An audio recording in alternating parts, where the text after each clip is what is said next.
10th class public ఎగ్జామ్కి ఇంకా 2 months time ఉంది. నేను ఇప్పుడు దాకా ఏం చదవలేదు, నాకేమీ రాదు, నేను చదవలేకపోతున్నాను. ఏమైంది, నేను ఎందుకు చదవలేకపోతున్నాను? ఎన్నాళ్ళు బాగా చదివాను, ఇప్పుడేం చదవలేకపోతున్నాను. కొంతమంది సిచ్యువేషన్ ఎలాగుందంటే అసలు నేను పాస్ అవుతానా అని చెప్పి కొంతమంది విక్రిస్తారు. వీడియం పాస్ అవుతాయి అని చెప్పి కొంతమంది విక్రిస్తారు. ఇంకొంతమంది సిచ్యువేషన్ చుట్టుపక్కల సొసైటీ అనుకుంటుంది, అనుకున్న ర్యాంక్ వస్తుందా రాదా, అనుకున్న మార్కులు వస్తాయా రావా, వాళ్ళు ఏమంటారు, ఇంట్లో వాళ్ళు ఏమంటారు, పేరెంట్స్ ఏమంటారు, టీచర్స్ ఏమంటారు, ఫ్రెండ్స్ ఏమంటారు, విక్రిస్తారా, అలాగా ఇలాగని ఆలోచించుకుంటూ. ఇంకొంతమంది సిచ్యువేషన్ అనుకుంటుందంటే 9th క్లాస్ వరకు నేనే క్లాస్ టాపర్, కానీ ఇప్పుడు దాకా ఎందుకు చదవలేకపోతున్నాను, నా మార్క్స్ ఎందుకు తగ్గిపోతున్నాయి, నా తోడు ఫ్రెండ్స్ కూడా వాళ్ళు చదవలేని వాళ్ళు కూడా చదివి ర్యాంక్స్ తెచ్చుకుంటున్నారు, నేను మాత్రం ఎందుకు మార్క్స్ తగ్గిపోతున్నాయి, నాకు ఎందుకు ఇలా జరుగుతుంది, నాకెందుకు ఇలా జరుగుతుంది అని చెప్పి ఆలోచించే వాళ్ళు కొంతమంది ఉంటారు. చాలామంది ఏంటంటే ఇలాగే ఆలోచించుకుంటూ కూర్చుని వాడేదో చేస్తాను, నేను ఎందుకు చేయలేకపోతున్నాను, వాడికి ర్యాంక్ వస్తుంది, నేను చదవలేనా, నేను మార్కులు తగ్గిపోతాయని ఆలోచిస్తున్నారా తప్ప ఎవరు కూడా ఏం చేయాలి, ఎలా చదవాలి, ఏం చేస్తే నాకు ఎక్కువ మార్క్స్ వస్తాయి, అసలు ఏ సబ్జెక్ట్లో నేను వీకు, ఏ సబ్జెక్ట్లో నేను బెటర్, ఏ సబ్జెక్ట్లో నేను ఇంకా డెవలప్ చేసుకోవాలి, నా హ్యాండ్ రైటింగ్ డెవలప్ చేసుకోవాలా, ఇలా ఎవరు ఆలోచించడం చాలా తక్కువ. అలా ఆలోచించిన వాళ్ళే కష్టపడుతున్నారు, అలా ఆలోచించిన వాళ్ళే ర్యాంక్ తెచ్చుకున్నారు తప్ప మనం మాత్రం ఇంకా ఎక్కడ ఉండిపోతున్నాం. నిజమే, ఇప్పుడు దాకా నీ ఫ్రెండ్స్ కావచ్చు, నీ టీచర్స్ కావచ్చు, నీ పేరెంట్స్ కావచ్చు, నీ నైబర్స్ కావచ్చు, ఎవరైనా సరే, నీ రిలేటివ్స్ అయినా సరే నేను అడుగుతూనే ఉంటాను 10th క్లాస్ ఎక్కువ మార్క్స్ తెచ్చుకోవాలి, తెచ్చుకోకపోతే లైఫ్లో ఫెయిల్ అయిపోయినట్టే లెక్క, 10th క్లాస్ చాలా ఇంపార్టెంట్ అని చెప్పి నేను అలా ఇబ్బంది పెడతారు. అది మాట నిజమే, కానీ వాళ్ళు ఒక ప్రెషర్ పెడుతున్నారు. ఆ ప్రెషర్ నువ్వు తట్టుకోలేక ఇన్నాళ్ళు ఇలాంటి ఆలోచనలతో టైం అంతా వేస్ట్ చేసుకున్నావు. జరిగింది ఏదో జరిగిపోయింది, ఇప్పుడు దాకా జరిగిన టైం అంతా వేస్ట్ అయిపోయింది అని ఆలోచన పక్కన పెట్టే ఇంకా మిగిలిన టైంలో ఎలా ఎక్కువ ర్యాంక్ తెచ్చుకోవాలని ఆలోచించు. మీకు ఇంకా 2 months టైం ఉంది. ఆ 2 monthsలో ఎలా స్కోర్ చేయాలని ఆలోచించాలి. ఏ సబ్జెక్ట్లో వీక్ ఉన్నావు, ఏ సబ్జెక్ట్లో డెవలప్ చేసుకోవాలి, ఏ సబ్జెక్ట్లో ఎంత స్కోర్ చేయగలను, నేను ఏం ప్రాక్టీస్ చేయాలి, ఏం చదువుకోవాలి, నాకేం రాదు, ఏం నేర్చుకోవాలి అన్న దాని గురించి ఆలోచించుకుంటే కేటగరైజ్ చేయండి. ఫ్రెండ్స్, దేనికైనా సరే ఫస్ట్ స్టెప్ అనేది కూడా మీ యొక్క స్టార్టింగే. ఫ్రెండ్స్, చాలామంది ఎలా ర్యాంక్స్ తెచ్చుకున్నారో తెలుసా, వాళ్ళు స్టార్ట్ చేస్తారు, మనం స్టార్ట్ చేయం, అంతే తేడా. సరే అని అప్పుడు మేము ఏం చేయాలి అని అడిగితే నేను ఇచ్చే ఫస్ట్ నెంబర్ 1 టిప్ ఏంటంటే వేకప్ ఎట్ 5 AM డైలీ.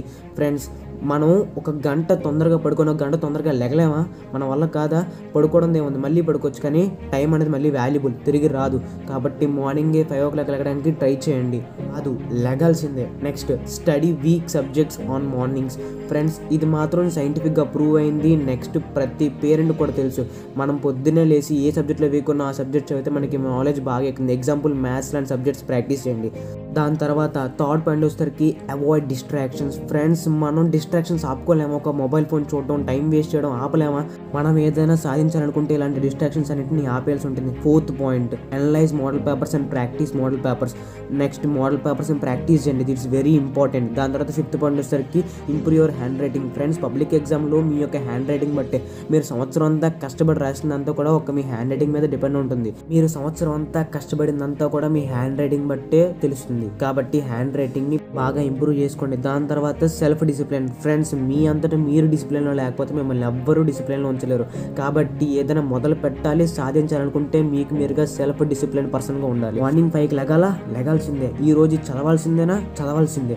మనకి డిసిప్లిన్ అనేది చాలా కీ రోల్ ప్లే చేస్తుంది friends, not only for studies, లైఫ్లో కూడా మీరు ఏదైనా సాధించాలనుకుంటే మీ అంతా మీరు సెల్ఫ్ డిసిప్లిన్గా లేకపోతే మీరు ఏది సాధించలేరు.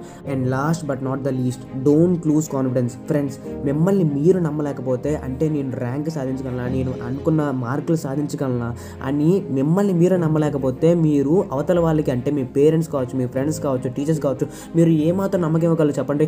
దేనికైనా సరే మీకు పునాది అనేది మీ యొక్క ఆ నమ్మకం మీద ఉండాలి, మీ మీద మీకు కాన్ఫిడెన్స్ ఉండాలి. సో గైస్, ఈ 7 పాయింట్లు మర్చిపోకండి. మీరు డే అండ్ నైట్ కష్టపడండి. నెక్స్ట్ ఫ్రెండ్స్, హార్డ్ వర్క్ అంటే మీకు ఇష్టం లేని పని కష్టంగా చేయడం కాదు, మీరు ఆ పనిని ఇష్టపడుతూ కష్టపడి చేస్తేనే అది మీకు ఫలిస్తుంది. That is the real meaning of hard work friends.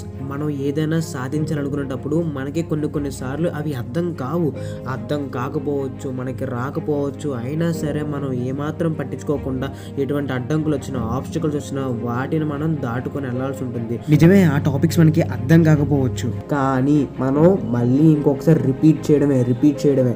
మనకు అర్థం కాలేదు ఆ టాపిక్, మళ్ళీ ఇంకొకసారి రిపీట్ చేయడం. ఎన్నిసార్లు రిపీట్ చేస్తే అది అన్నీ అంత బాగా గుర్తుంటుంది. ఎంత బాగా గుర్తుంటే అంత బాగా ప్రయత్నం చేయగలుగుతావు. ఎంత బాగా ప్రయత్నం చేస్తే నీకు అంత రిజల్ట్ అనేది కనబడుతుంది. So guys, never lose hope and keep going. Your loving.